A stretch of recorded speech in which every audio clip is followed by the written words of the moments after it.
राशीच्या लोकांनी येत्या 2 आठवड्यामध्ये अविचाराने अनावश्यक ठिकाणी धाडस करणं टाळायचं आहे। कुठलेही मोठे डिसिजन घेत असताना तुमचे जे हितचिंतक असतील त्यांचं मत एकदा नक्की विचारामध्ये घ्या आणि नंतर डिसिजन घ्या। कारण कुंभ राशीच्या लग्नस्थानामध्येच राहू आहे, त्यामुळे तिथे तो तुम्हाला भ्रम देईल। या काळामध्ये थोडंसं सेल्फ ऑब्सेशन वाढू शकतं।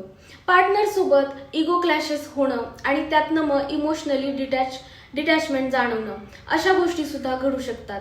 खूप काहीतरी मला मोठं अचीव करायचं आहे, डोक्यामध्ये भन्नाट कल्पना आहेत, नवनवीन आयडियाज आहेत, पण प्रॅक्टिकली जेव्हा आजूबाजूला बघताय तेव्हा ह्या गोष्टी घडताना दिसून येत नाहीयेत। असं काहीतरी फिलिंग तुम्हाला या काळामध्ये येऊ शकतं।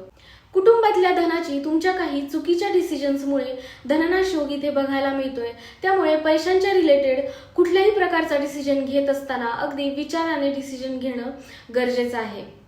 या काळामध्ये नशिबाची साथ तुम्हाला नक्कीच मिळेल। आजाराच्या दृष्टीने जर विचार केला तर डोकं जड वाटणे, हाडांच्या रिलेटेड आजार, पाय दुखणे असे काहीसे छोटे मोठे आजार इथे बघायला मिळतात। विद्यार्थ्यांच्या दृष्टीने विचार केला असता उच्च शिक्षणासाठी हा काळ अतिशय उत्तम आहे। शक्य असेल त्यांनी अगदी छोटे छोटे कोर्सेस जॉईन करावे आणि त्यातनं ज्ञान घेण्याचा प्रयत्न करावा, कारण ही गोष्ट तुमच्यासाठी या टाइम पिरियडमध्ये रेमेडीसारखी काम करेल। आणि सेकंड रेमेडी आहे की मेडिटेशन करणं हे अत्यंत फायदेशीर तुम्हाला या काळामध्ये ठरणार आहे।